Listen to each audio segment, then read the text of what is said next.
Hey there geeks and geekettes, mass movement review time. This time, Marvel Comics Venom. Ooh, Venom Unleashed.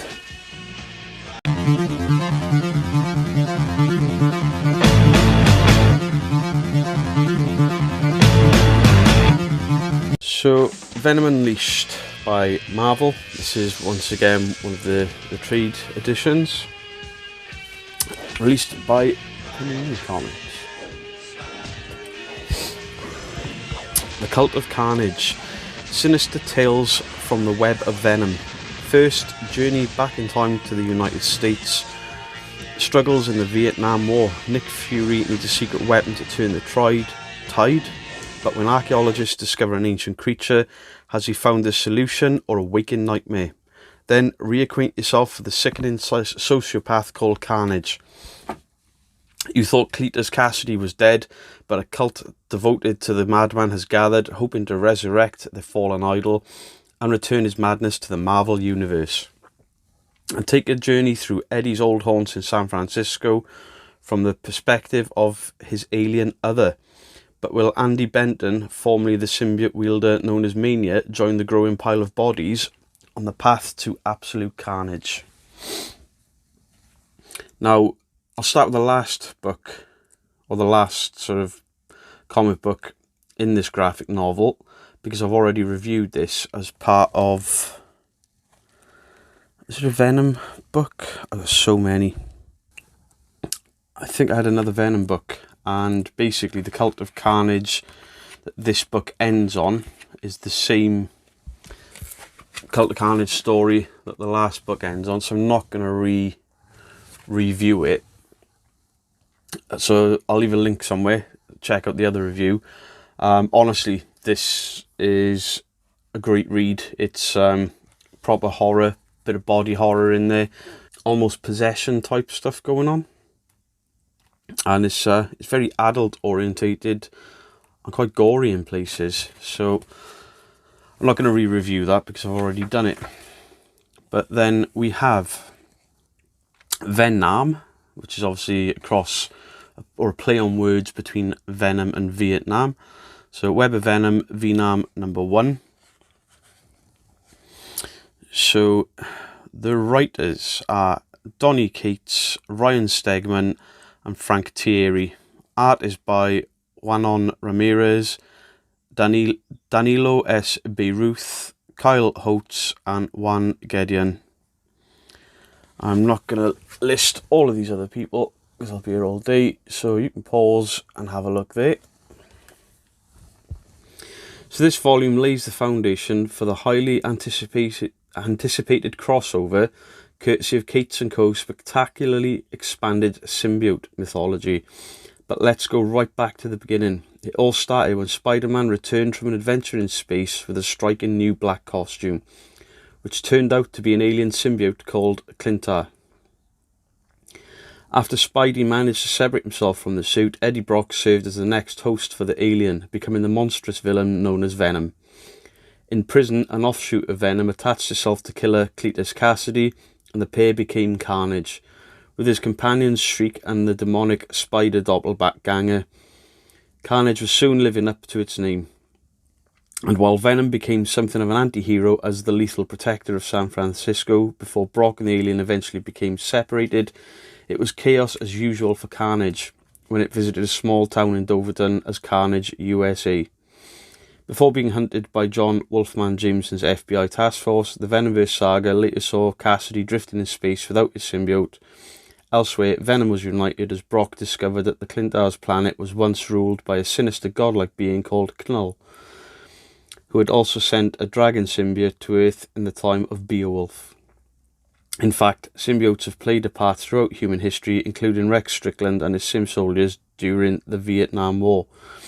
Eddie has since returned to San Francisco with a symbiote taking the form of a dog, the story which runs alongside the first chapter of Venom 2, when Eddie and the Clintar are separated.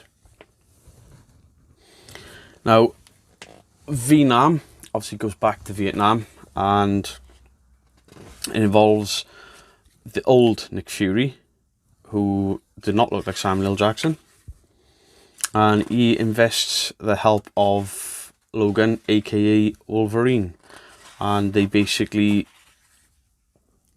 it's almost like a Predator style story where they are being hunted by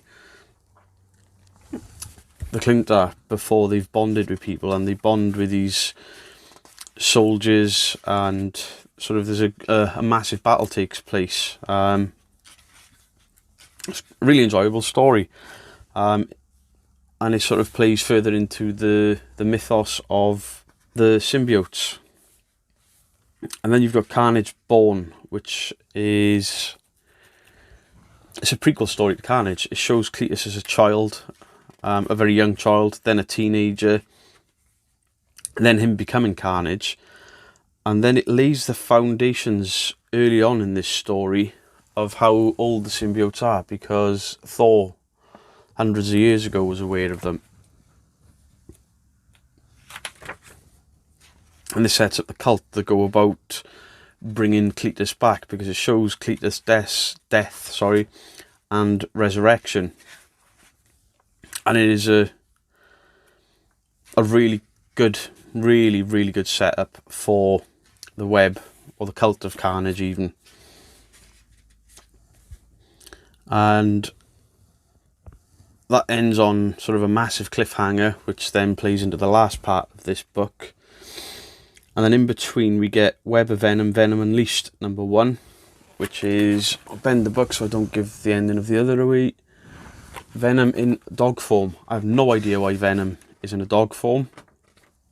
He's obviously separated from Eddie Brock and is in his own sort of dog form. And again, this plays into the Web of Carnage, the Cult of Carnage. And I don't want to give too much away, because all of these stories are interconnecting despite being across different timelines. And this again plays as more of a horror and a body horror story.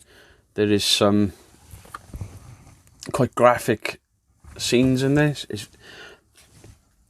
Scenes are very dark for a Marvel graphic novel. And that obviously runs into the Web of Venom. So all of this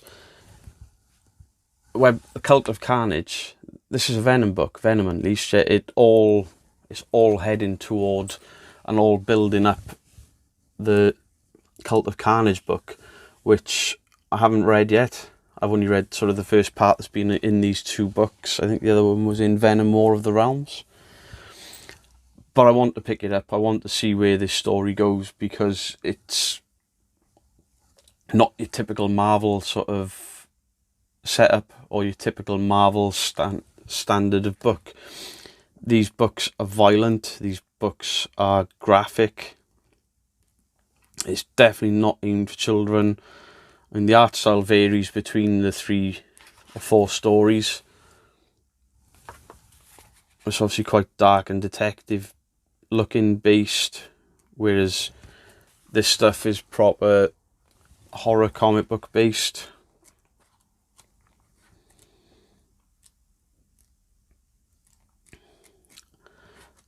And the first story is almost drawn like an old style comic book, even though it's a new story told in the older times.